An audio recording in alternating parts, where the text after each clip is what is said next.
Hey there, welcome to the Lore to Death podcast, a deep dive into the lore of your favorite games, movies, shows, and more. My name is Brent, and today I want to take a look into something that was requested by a viewer, or listener. But first, I just wanted to take a quick second to say thank you for all of the support lately.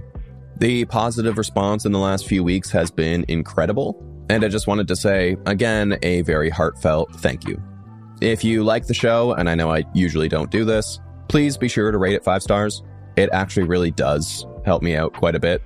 It helps others find this podcast, and it helps relate this podcast to other podcasts. So if you haven't rated it yet, wherever you listen, please give it a rating. I would really appreciate it. We can get this out to more people.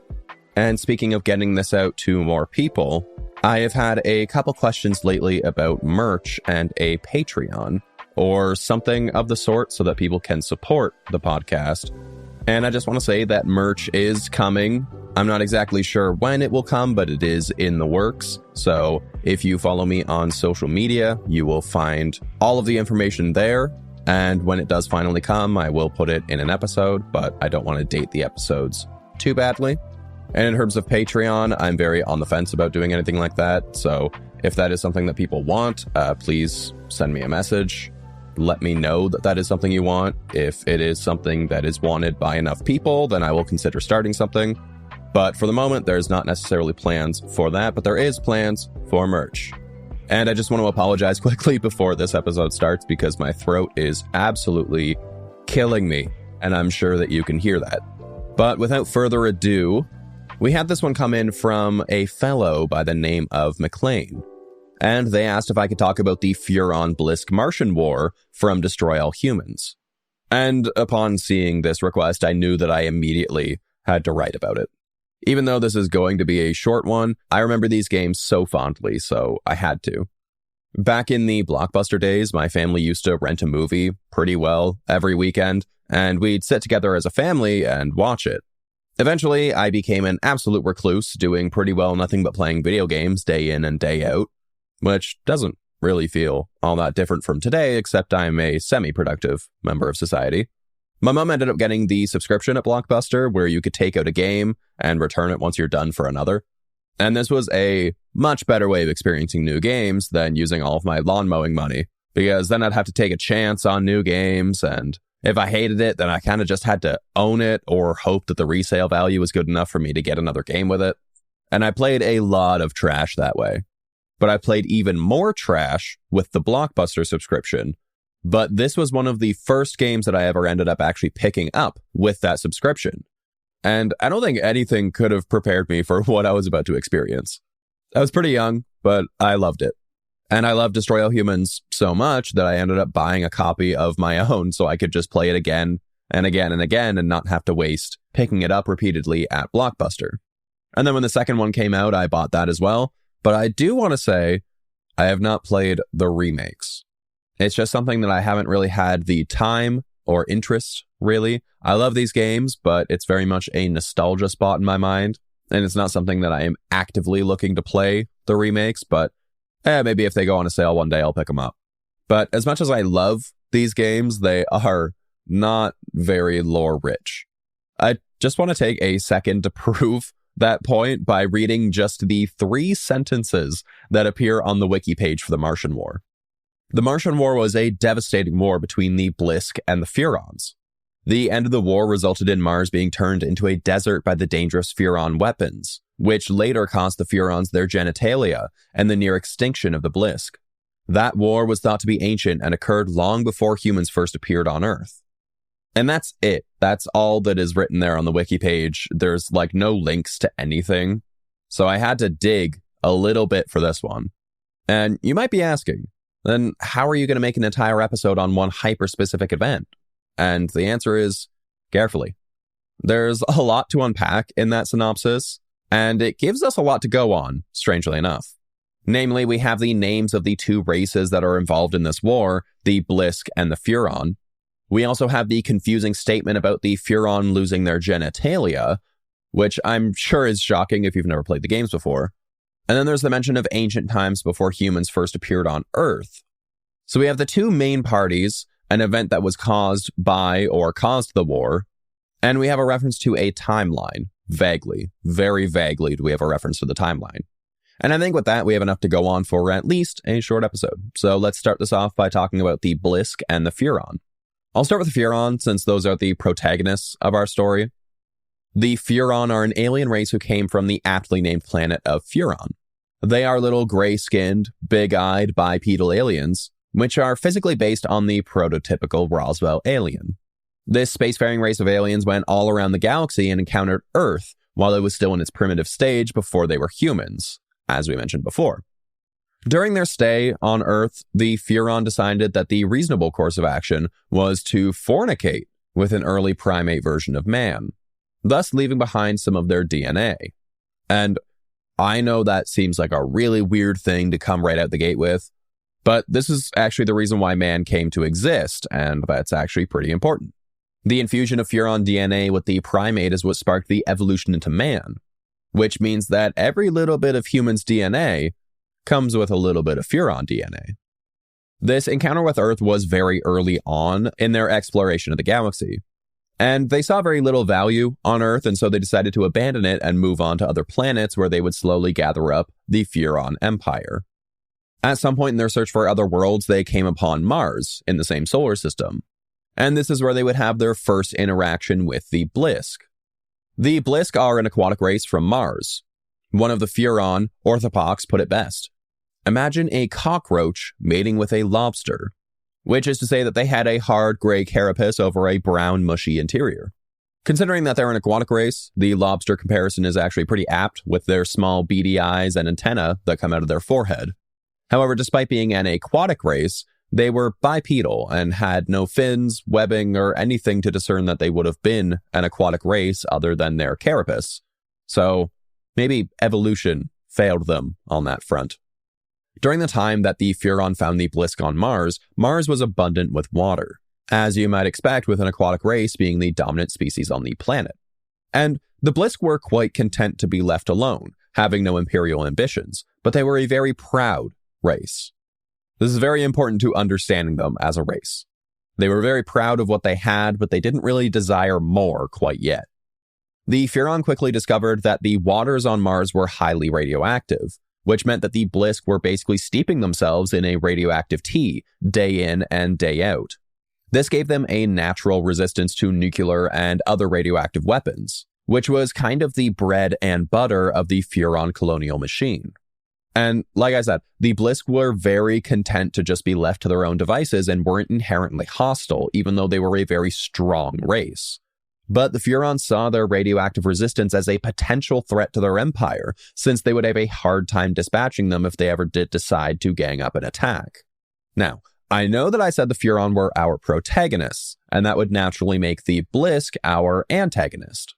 But I think it's important to remember that being the protagonist does not always mean being the good guy and vice versa. And to that point, the Furon are actually quite terrible.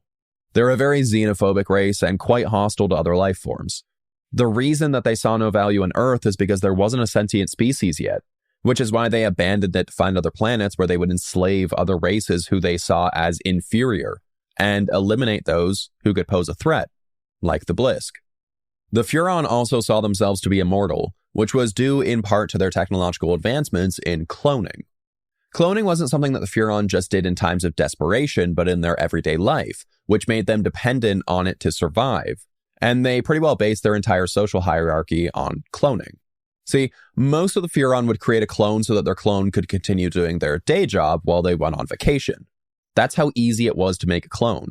But as soon as the clone wasn't needed anymore, they would be dispatched. So cloning was happening hundreds, thousands, who knows how many times a day. And who knows how many times in one Furon lifetime. And if a Furon was reaching an age where they would die of natural causes, they could just clone themselves and essentially keep living on.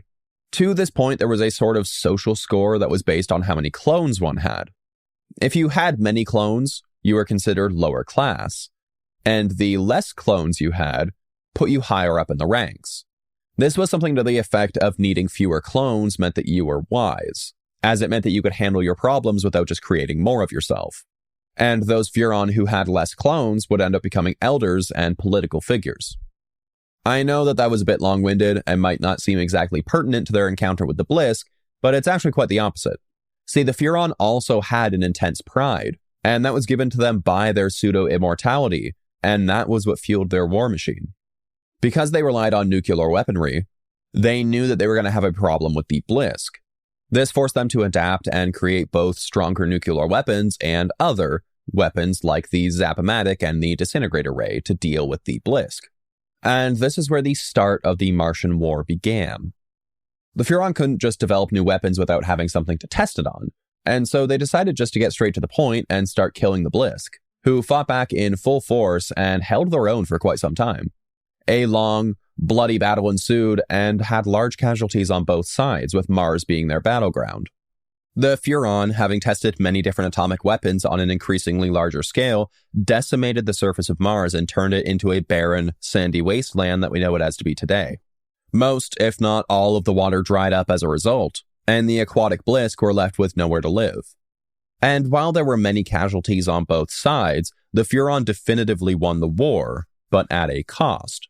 The cost of their conquest was a mutation, a sort of forced evolution that happened as a result of their constant exposure to radiation.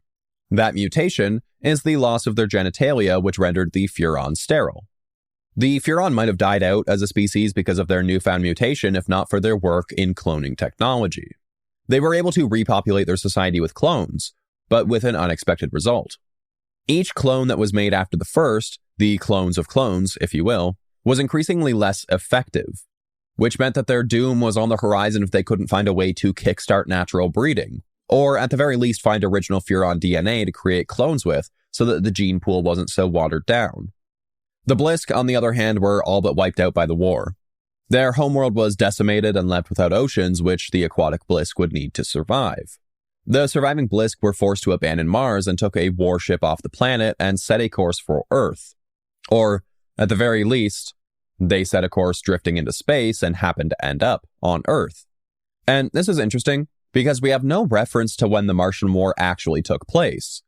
Like I said very early on in the episode, they reference that it's in ancient times before there were humans on Earth. But we do have a date in which the Blisk crash landed on Earth, June 30th, 1908. The Blisk warship crash landed in Tunguska, Russia, where they would live and take a foothold in the Soviet Union. It sounds like the Blisk warship that crash landed on Earth might have escaped the battle above Mars right at the end of the war, since it said that the ones on this vessel were the only remaining Blisk alive. So that begs the question, when did the war happen, and how long did it go on for? I have some very serious concerns about the timeline, and hear me out, this is going to be an absolute tangent, but I kind of need to go on it. We can assume that their spacefaring technology would have been far superior to ours, and NASA says that a one-way trip to Mars would take us about 9 months, which means that it's not a stretch to think that the Blisk would have made it in less than 6 months. Placing their departure and the end of the war in either late 1907 or early 1908. But they say that it took place before humanity was even humanity. And humanity first existed around 2 million years ago. And that was very early humans, but that's 2 million years. Which means that it took them 2 million years to drift in space towards Earth from Mars, which is a 9-month journey for our spacefaring vessels. That also technically means that the Furon have had their cloning mishaps and their sterility ongoing for 2 million years. And I think that is insane. I do not think that's correct. There's no way that can be correct. I mean, technically it could be correct, but that just seems wrong. But we do know that it happened before the 1900s because Mars was first accurately observed in the year 1610 by Galileo Galilei. But further observations of the planet are recorded as far back as 1045 in China before the Zhou dynasty. So that means that at the very least, by the 1600s, we had looked upon Mars's surface through a telescope, and we knew it to be the sandy, red, desolate planet that it is.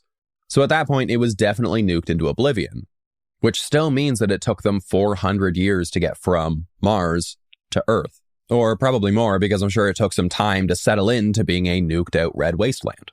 So I know, again, this is very tangential, but it's not specified as far as I can tell, but I'm going to choose to believe for the sake of Earth's timeline that this war happened probably hundreds, maybe a couple thousand years in the past, and that the Blisk warship that was drifting through space was probably very heavily damaged and therefore wasn't making nominal time. Hence why it took them so long to crash land on Earth. But that brings up other concerns, like how did they have supplies for a trip that long? But perhaps they just had a way, or there were so few of them on the ship that they could stretch their rations over a few generations. Who knows? We're trying to make sense of fiction here, which is the first mistake. Anyways, so the Blisk were forced to crash land in the Soviet Union, or what was going to be the Soviet Union. And the Furon were left sterile and were in need of some minted Furon DNA, or else they were at risk of going extinct. So both races were, in a way, facing extinction and needed time to collect themselves. The Blisk did so by infiltrating the Russian government. They were able to do so because, like the Furon, they had visited Earth before at an unspecified time. This meant that they knew how to intermingle with humans, and they were able to disguise themselves as humans so they could keep a low profile and rebuild. And how does a lobster disguise themselves as a human? Don't ask too many questions. The Blisk decided that the best course of action was to make Earth more like their home planet of Mars, since Mars was basically all but destroyed. To do this, they took the forms of Soviet visionaries like Lenin and Stalin to start shaping the political landscape, ousting the Tsar and his family in the Revolution of 1917, and using communism to form the Soviet Union. In this reality, it was the Blisk that were behind the USSR and the Cold War, intentionally stoking flames with the West to encourage the development of nuclear weapons. I'm sure that you can see where this is going, but the end goal was to start an all-out nuclear war in an attempt to render Earth into a radioactive oceanic hellscape just like Mars was. But they couldn't do so with just their numbers alone, and so they utilized Blisk spores, which were able to turn humans into Blisk mutants, which were heavily armored beings that were somewhere between a Blisk and a human, but offered no original thoughts of their own, and instead followed the Blisk's orders to a T, making them the perfect slaves. Meanwhile, the Furon were working out a way to get their genitalia back. They remembered that they had some relations with the primitive humans back in the day, which led to the rediscovery of Earth in search of pure Furon DNA in the year 1959. One Furon named Cryptosporidium, or Crypto for short, was sent down to Earth to collect the Furon DNA, which was held in the brain stems of humans. Specifically, it was Crypto clone number 136 that was sent down and ended up being abducted by the government for testing. And so his clone, 137, came down to find 136 and finish the job. And long story short, Crypto 137 was assassinated while in the body of John F. Kennedy on November 22nd, 1963, about 4 years after the Furon invasion of Earth. And I'm sure you're wondering how that little tidbit is relevant at all. And I promise it's not just because I think it's hilarious that aliens are wearing the bodies of famous political figures and carrying out real-world events, although that is part of the reason. The reason why this is all important is actually because of the work that Crypto 136 and 137 put in before their deaths, which is the reason that Crypto 138 was able to be the first Furon since their sterilization that was made up of pure Furon DNA, which also meant that he had his genitalia back, and the Furon were on a path to saving their race, right alongside the Blisk, who were, again, in charge of the Soviet Union at this point. The KGB gained intelligence of the fact that Crypto 138 was the first Furon to have genitalia since the Martian War, which was a pretty big deal to the Blisk. And so, naturally, the KGB was hell-bent on destroying America and the Furon along with it. Crypto 138, after an assassination attempt, learns of the Blisk's invasion of Earth and their plans, and begins a campaign to go to the original crash site in Tunguska to destroy the Blisk warship and stop the bombardment of Earth. This marked the beginning of the second Martian War between the Furon and Blisk. The Blisk in charge was Chairman Malenkov, who was orchestrating the destruction of Earth via Project Solaris on the Moon, which was a giant superweapon that was raining down spores on Earth to eliminate human resistance so that the planet could be microwaved into a radioactive paradise. Crypto took the form of a spokesperson and convinced some Russian cosmonauts to go to war with the Blisk by telling them that the aliens were trying to take away their vodka. This, hilariously, succeeded, and they were able to take down the moon base alongside a rogue KGB agent named Natalia, whom Crypto was enamored with, thus crippling the Blisk war effort. Unfortunately, Natalia is killed by Malenkov, who reveals his true form as a Blisk. Crypto, after losing Natalia, takes down Chairman Malenkov, thus crippling the Blisk chokehold on the Soviet Union. And the human race was allowed to survive with the help of Crypto, and the Second Martian War ended fairly quickly. The remaining Blisk tried to send out an emergency signal to any alien ships that passed by and requested rescue. But the Furon intercepted the signal and replaced it with their own transmission. They hunted down the remaining Blisk on the moon, but there were still some Blisk left on Earth who lived out their lives disguised as humans. With no leaders and no way off Earth, they were left with no choice but to hunker down and submit. The Furon, on the other hand, were able to create synthetic Furon DNA and were therefore able to save their race by giving themselves their genitalia back. And that's basically the end of our story. I wish I could stretch it any more than that, but I really can't without just word for word going over the plot of the games. And I just want to take a second to reiterate an earlier point that the word protagonist does not mean the good guy, because, man, the Furon were awful. The Blisk were a proud people, but like I mentioned before, they had no ambition of seeking other planets. They were perfectly content being on Mars when the Furon attacked them, and the Furon inadvertently almost caused the extinction of the human race by attempting to wipe out the Blisk, not to mention the extinction of their own race. And for what? Because they were scared that the Blisk would become a problem in the future. I mean, they were right, the Blisk were a problem, but they were only a problem because the Furon caused the need for a problem by forcing the Blisk off Mars, which sent them to Earth. The Furon are definitively not the good guys, and were in fact pretty terrible to other races that they came across. And honestly, I'm on Team Blisk on this one. I don't condone creating the Soviet Union and threatening nuclear war, but lobster dudes just wanted to chill and be lobster dudes. Why couldn't they just be lobster dudes? And that brings us to the question. What did you think? Do you think that the Blisk would have eventually gone off Mars and engaged in colonial expansion if the Furon didn't force them to find a new homeworld? Or how about, do you think that the Furon would have been able to survive as a species if they didn't kind of accidentally fornicate with primitive humans, accidentally giving them their DNA? I think not. But if they never did that, then they never would have had a reason to go back to Earth, which means that the Blisk would have annihilated Earth and that humans would have been extinct. So I guess that fun little primitive trip was actually pretty fruitful. Regardless, you can find us online at Lore to Death on your favorite social media apps, Spotify, Apple Podcasts, or wherever you get your podcasts. If you have any questions or suggestions for topics, please send me a message wherever you can find me at loretodeath@gmail.com. If you're using the Spotify app, there's a Q&A function attached to the episode where you can submit any questions or topics. Or you can just say hi. I mean, I'd love to hear from you. And once again, merch is coming. If you want a Patreon, please let me know, or something like that. I can set up like a coffee or something. But that's not necessarily something that I'm interested in doing unless other people want it. So be sure to let me know. Be sure to rate the podcast 5 stars. And also, enjoy the new intro and outro music. I totally forgot to mention that in the beginning, and I am way too lazy to go back and post and edit it back in. So enjoy the new music, and remember, don't start needless strife with other people. You never know, you might end up losing your genitalia because you started a fight that you didn't need to. Sure, you can always get it back, but you don't always have to lose something to realize how precious it is. Be grateful for the things that you do have, and be kind to others. And I'll lure you to death in the next one. See ya.